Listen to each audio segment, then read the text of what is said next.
हम इस वक्त दुमका के उस घर के पीछे वाली गली में मौजूद हैं जहां पर 23 अगस्त को वो हादसा हुआ जब एक मासूम बच्ची पर एक शख्स ने पेट्रोल छिड़ककर उसे आग लगा दी और उसके बाद कल उस बच्ची की मृत्यु हो गई। अभी हम जब पहुंचे हैं तो यहां पर पुलिस के कुछ आला अधिकारी यहां पहुंचे हैं और उसी खिड़की के पास खड़े हैं। तफ्तीश की जा रही है इस पूरे मामले की कि किस तरह से इस घटना को अंजाम दिया गया होगा, कैसे हुआ, और इसी सिलसिले में पुलिस यहां पहुंची है। और आप देखिए पुलिस के आला अधिकारी आपस में बात कर रहे हैं, समझने की कोशिश कर रहे हैं कि आखिर कैसे वो शख्स यहाँ पहुँचा होगा और उसने इस घटना को अंजाम दिया होगा। हम जहाँ पर मौजूद हैं, हम थोड़ा सा यहाँ की चौहद्दी अगर आपको दिखाएं तो इस तरफ है पीड़िता का घर और ये रास्ता है जिस रास्ते से होते हुए ये रास्ता अप्रोच रोड आता है और ये सीधा इस गली की ओर जाता है, जिस गली में जाकर वो खिड़की है, वो कमरा मौजूद है जहां पर वो शख्स पहुंचा होगा और उसने इस घटना को अंजाम दिया। और वहीं पर पुलिस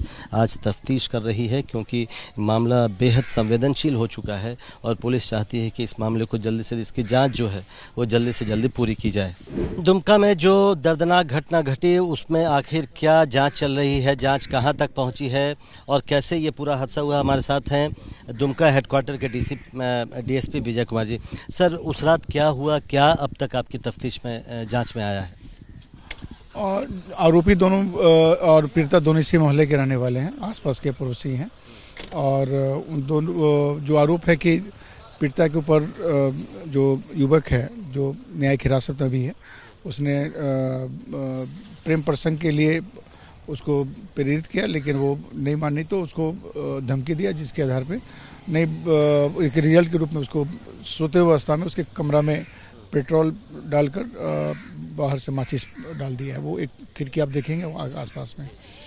पुलिस जब संज्ञान में आया पुलिस के सारे मामले, तो हम लोगों ने कांड को दर्ज करके उस पर आवश्यक कार्रवाई करते हुए जो एक्यूज था उसको हम लोगों ने पकड़कर शासकीय आलोक में न्यायिक हिरासत में भिजवाया और पीड़िता का इलाज करवाया गया यहाँ लोकल जो सदर थाना दुमका है, सदर अस्पताल दुमका है। और थोड़ी चीज़ों को हम लोगों ने जो वरीय पदाधिकारी इसके मॉनिटरिंग शुरू से ही कर रहे थे, उनके दिशा निर्देश पे इस पीड़िता का जो मजिस्ट्रेट का जो बयान होता है डॉक्टर्स की उपस्थिति में वो कराया गया था। प्रशासन की तरफ से मजिस्ट्रेट रिपोर्ट हुए थे और यहाँ के डॉक्टर ने पीड़िता की जो परिस्थितियाँ कुछ गंभीर पाते हुए उनको रिम्स रेफर किया गया था, जो हमारा जो रांची है। लेकिन वहाँ पे दुर्भाग्यवश हमारी जो बच्ची है वो सस्टेन नहीं कर पाई और उनकी कल देहांत हो गई थी। आज उसके हम लोग एंट्रेस्टी में शामिल हैं साथ में। तो दो आरोपी हैं इसमें। अब शुरुआत में तो एक आरोपी था, लेकिन बाद में जो तफ्तीश से आगे बढ़ी और कुछ चीज़ें जो आई तो उसमें एक और का नाम आया, उसको भी गिरफ्तारी हो गई है। उसकी गिरफ्तारी हो गई। इन दोनों में क्या कोई रिश्ता है? मोहम्मद शाहरुख मेरे ख्याल से नाम है, दूसरा मोहम्मद। दोस्त हैं, दोनों आसपास के कहीं रहने वाले हैं। और इसके जो दूसरे व्यक्ति की जो भूमिका के बारे में जो पता चल रहा है, ये अभी तक मिले प्रमाण कि इसने जो पेट्रोल इस आरोपी ने डाला था उस पेट्रोल को उसने मुहैया कराया था। और ये क्या पहले से भी इस तरह की बात कुछ आप बातें आ रही हैं कि कुछ धमकी पहले से दी जा रही है? ये इसके संज्ञान को कभी पुलिस में नहीं आया था, इन्होंने पुलिस की कोई सूचना इनके द्वारा नहीं दी गई थी। अभी बातें आ रही हैं बट पुलिस को इस संदर्भ में कोई सूचना पूर्व। सर, एक जो बहुत डिमांड है परिवार की भी मैं देख रहा हूँ और भी फास्ट ट्रैक कोर्ट में इसको ले जाया जाए, तो इसकी प्रक्रिया क्या होगी, कैसे होगी? देखिए, हम लोग इस पूरे कांड को काफ़ी संजीदगी से लिया जा रहा है। सारे हाई लेवल में इसकी मॉनिटरिंग हो रही है, सीआईडी की टीम भी अभी आ चुकी है, सब सारी चीज़ को बदले बदले। तो हम लोग एक पखवाड़े के अंदर इसमें हम लोग आरोप समर्पित करेंगे। आरोप समर्पित के साथ ही उसमें ट्रायल के लिए फास्ट ट्रैक कोर्ट के हम लोग गठन की मांग कर रहे हैं। आरोप मतलब चार्जशीट फाइल करेंगे, वो कितने दिनों में फाइल हो जाएगी, कुछ अंदाजा? 2 वीक के अंदर। 2 वीक के अंदर? जो हम लोग एक लिमिट ले रहे हैं कि 2 वीक के अंदर में इसको सितंबर में इसके हम लोग प्रायोरिटी ट्रायल कराने का प्रयास करेंगे। सितंबर में स्पीडी ट्रायल शुरू हो जाए? जी, जो भी हमारे पास साक्ष्य है वो माननीय न्यायालय के पास प्रस्तुत करेंगे। और मुझे पूरे दुमका पुलिस पूरे सिस्टम को विश्वास है कि जो एविडेंसेस हैं उसके आधार पे माननीय न्यायालय आरोपी को जरूर सजा मुरक्कब करेगी। अब एक आखिरी सवाल, ये सवाल आपसे पहले भी पूछा गया, कई लोग ये कह रहे हैं, कई ऐसे केसेस आ रहे हैं लव जिहाद का मामला, क्या उस एंगल से भी आप लोग जांच करेंगे? अभी कोई इस पर टीका टिप्पणी नहीं करना चाहेंगे। जो भी चीज़ें आएंगी, जो वैधानिक हमारे पास टूल्स हैं, जो संवैधानिक टूल्स हैं, उसके मुताबिक हर आरोप का साक्ष्य के अनुसार कार्रवाई होगी। हर जो भी एंगल निकलेगा उसकी जांच। जी जो भी वैधानिक कार्रवाई। बहुत बहुत शुक्रिया। तो इसकी जांच चल रही है और 2 हफ्ते में इसकी चार्जशीट फाइल की जाएगी। महत्वपूर्ण जानकारी दिया विजय कुमार जी ने। उनका कहना है कि 2 हफ्ते में जांच के बाद चार्जशीट फाइल कर दी जाएगी और उसके बाद फास्ट ट्रैक कोर्ट में इस मामले की सुनवाई की जाएगी। इस मामले का मुकदमा चलेगा और उम्मीद है कि ये मुकदमा अगले महीने यानी सितंबर में शुरू हो जाएगा और जल्दी ही पीड़िता के परिवार को न्याय मिल पाएगा। हम इस वक्त दुमका के उसी घर में मौजूद हैं जहां ये दर्दनाक हादसा हुआ। कल पीड़िता की मृत्यु हो गई। वहां पर इसी घर में हम मौजूद हैं और इस घर पर उनके साथ सॉलिडारिटी दिखाने आए हैं सारठ से बीजेपी के विधायक हैं, पूर्व मंत्री हैं रणधीर सिंह जी। क्या कहेंगे आप, ये जो दर्दनाक हादसा हुआ है? देखिए, जब से इस राज्य में हेमंत जी की सरकार बनी है, तुष्टीकरण की राजनीति ने, सरकार ने इस राज्य को रसातल में भेजने का काम किया है और लव जिहाद के मामले का प्रयास था। हमारी हिंदू बेटी ने इसका पुरजोर विरोध किया, झांसे में नहीं आई, बलजबन 4:30 बजे भोर उनके घर के सामने आकर और पेट्रोल से आग लगाकर पीड़िता को मारने का प्रयास किया और पीड़िता की 2-3 दिन जिंदगी मौत से जूझते हुए इनकी मौत हुई। और जिस तरह से सरकार के साये में, दबाव में आकर प्रशासन ने, जबकि आप देखिए सर्टिफिकेट को देखें, बहन की सर्टिफिकेट को आप देखें तो लड़की नाबालिग है, जबकि वो उसका धारा में जो एफआईआर में जो है बालिग दिखा दिया गया है। 307 नहीं लगाया गया धारा, 302 नहीं लगाया गया, सिर्फ 307 धारा लगाया गया है। तो मैं अविलंब सरकार से मांग करता हूं, प्रशासन से मांग करता हूं, भारतीय जनता पार्टी ये मांग करती है कि आप पॉस्को एक्ट के तहत धारा 302 आप लगावें, नाबालिग लड़की है, नाबालिग दिखावें एफआईआर में, और जो अपराधी है फास्ट ट्रैक कोर्ट चलाकर आप फांसी की सजा दे। नहीं तो भारतीय जनता पार्टी चुप नहीं बैठेगी। इस मुद्दे को लेकर पूरे राज्य, पूरे देश में भारतीय जनता पार्टी गूंजेगी, चूंकि ये बहुत बड़ी घटना, हृदय विदायक घटना हुई है। हमारी बेटी की जिस तरह से हत्या हो रही है, लगातार लव जिहाद के मामले इस राज्य में बढ़ रहे हैं, कहीं ना कहीं तुष्टीकरण का नीति पर सरकार चल रही है, जिसका परिणाम हमारी जान चली गई। पहले भी शिकायत ऐसी की गई थी कि इस तरह से धमकियां मिल रही हैं, फिर भी प्रशासन ने कुछ नहीं किया।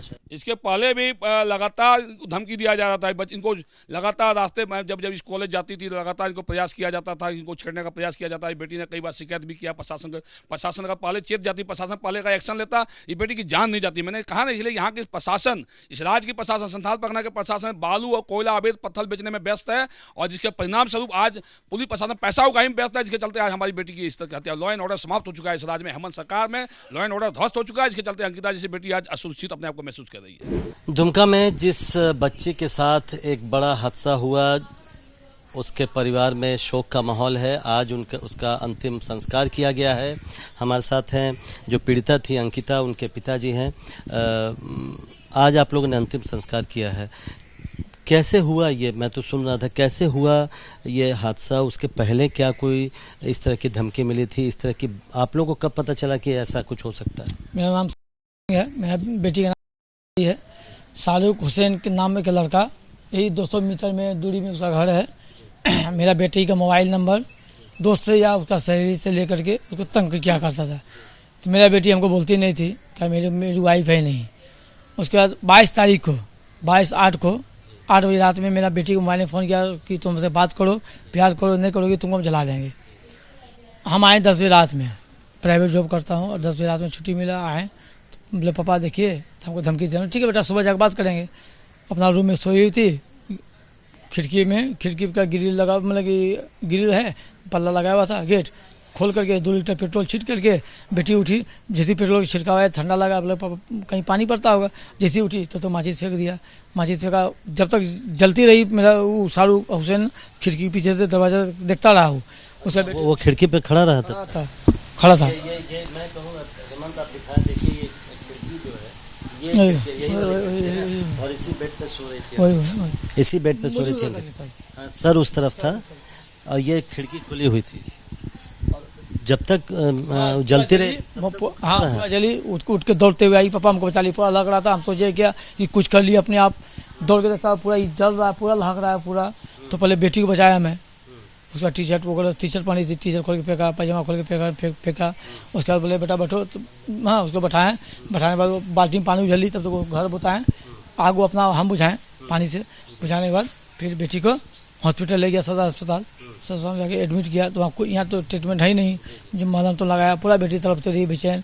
सुनील सोरेन आए सांसद जो है बीजेपी का, वो बोले कि चल जाए एम्स। वही आप पहले से कितने दिनों से ये लड़का तंग कर रहा था? 10-15 दिन से। वो लेकिन बता दी नहीं थी हमको जितनी धमकी आई। लेकिन ऐसी धमकी, आपको उम्मीद है कि ऐसी धमकी है कि अगले दिन वो इस तरह का कदम उठा मालूम नहीं था ना, मालूम नहीं था ना, मैं तुम्हें मार देंगे या तुम्हारे साथ कुछ कर देंगे। कौन जानता था क्या करेगा वो। पुलिस का रोल उसके बाद क्या रहा, आपको लगता है रवैया कैसा रहा? पुलिस तो अच्छा किया, उसी दिन गिरफ्तार किया पुलिस। हाँ पुलिस का रोल अच्छा रहा सर। पुलिस से प्रशासन से मदद मिला। हाँ अब आप लोग की क्या डिमांड है पुलिस से? फांसी होना चाहिए सर। शाहरुख को फांसी देना? हाँ फांसी चढ़ना चाहिए। तो दो आरोपी हैं। नहीं आरोपी, एक शाहरुख और एक छोटू करके मैंने देखा। शाहरुख को फांसी मिलेगी आप? हाँ शाहरुख को फांसी चाहिए। आपको उम्मीद है कि जल्दी से जल्दी हाँ, सुनवाई? जल्द से जल्द फांसी होना चाहिए सर उसको। हाँ फांसी भी हमारे लिए कम है। मेरी बेटी तड़प के मरी है रिम्स हॉस्पिटल में, गोदी मरी तड़प के। वो कसम खा गई पापा उसको छोड़िएगा नहीं।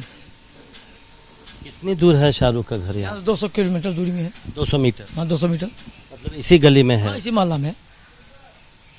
पहले क्या आपको, आप लोगों को जानकारी थी इस लड़के के बारे में? क्योंकि आता जाता तो इसी रास्ते वास्ते से। नहीं जानकारी कुछ नहीं था, कोई जानकारी नहीं। मैं मेन रोड यही है सर, गिलान पारा से लेकर जलवाड़ी यही मेन रोड है। जानकारी कुछ नहीं थी मुझे। जब बेटी जब बोलने लगी तब पता चला कैसे ऐसे बात है। और ये उसके बाद आप लोग अस्पताल यहाँ से रांची शिफ्ट करने का कैसे फैसला हुआ? वही हॉस्पिटल गया यहाँ से अपना सदर अस्पताल दुमका। वहाँ जाने के बाद वहाँ इलाज देखें, इलाज की सुविधा नहीं था। सब लोग मीडिया लोग जितना भी ये सब आए। आने के बाद सुनील सोरेन भी आए, विधायक अपना सांसद जो हैं यहाँ के बीजेपी का, वो आए। मतलब यहाँ क्या करो, चल जाओ। हमने सर मेरा आर्थिक स्थिति बहुत कमज़ोर है, हम जाने की स्थिति में नहीं है। मतलब जाओ हम सब व्यवस्था कराते हैं। गाड़ी में एम्बुलेंस, एसी गाड़ी, एसी एम्बुलेंस प्लस तेल दे करके भेज दिए। मतलब जहाँ फ़ोन कर दिए तो वो वहाँ कोई तरह दिक्कत नहीं होगा। वहाँ मैं रिम्स 5:30 बजे सुबह उतरा, 24 तारीख को सुबह। तो वहाँ देखे उनका लोग सब खड़े थे, अपना एडमिट करा करके खाना उना जो भी है सब फ्री करवा दिए थे। सब अपना घर से या उनका जो कार्यालय या जो भी लड़का है। घर में कितने लोग हैं अभी को टोटल? हम लोग तो हैं के परिवार में? मेरी माँ है, हम हैं, मेरे पिताजी हैं, मेरा छोटा भाई है भी है। आपके कितने? छोटा बेटा छोटा बेटा और बेटी भी है क्या? बड़ी बेटी की शादी हो चुकी थी ना। अच्छा। अभी आई है। 2 बेटी और 1 बेटे? जी, तो बेटा। तो आपको अब पुलिस कह रही थी, मैंने अभी बात की, वो कह रहे हैं कि 15 दिन में चार्जशीट फाइल कर देंगे और जल्दी से जल्दी सजा दिलवाएंगे। आप पुलिस के इस आश्वासन से संतुष्ट हैं? हाँ बोले तो हैं, संतुष्ट करना होगा, बोले तो हैं। बेटी तो चली गई, अब ऐसा हादसा हो गया। हाँ हादसा हो गया तो बोले तो हैं। उनके मतलब केस हो गया सर, तो कुछ कर नहीं सकते हैं उसको। उन्हीं की बात मानना होगा अभी, क्या करते हैं वो। बहुत बहुत शुक्रिया। क्या आपको लगता है कि वो लड़का इतना सनकी हो सकता था? आपको ऐसा लगता है कि एक रात पहले धमकी दिया, अगले दिन इस तरह का अंजाम? सब कोलेज गांजा हमेशा डेंडाइट पीता है वो। पीने खाने वाला आदमी विश्वास नहीं किया जा सकता ना। बहुत बहुत शुक्रिया। तो ये हैं पीड़िता अंकिता और उनकी आप बीती आपने सुनी। अब परिवार अंकिता नहीं है इस दुनिया में, परिवार के पास बस इंतज़ार है, बेबसी है। इंतज़ार न्याय का है और बेबसी ये कि अब उन्हें अंकिता के बिना अपनी ज़िंदगी गुजारनी पड़ेगी। कैमरामैन हेमंत सूद के साथ प्रशांत, ABP न्यूज़, दुमका।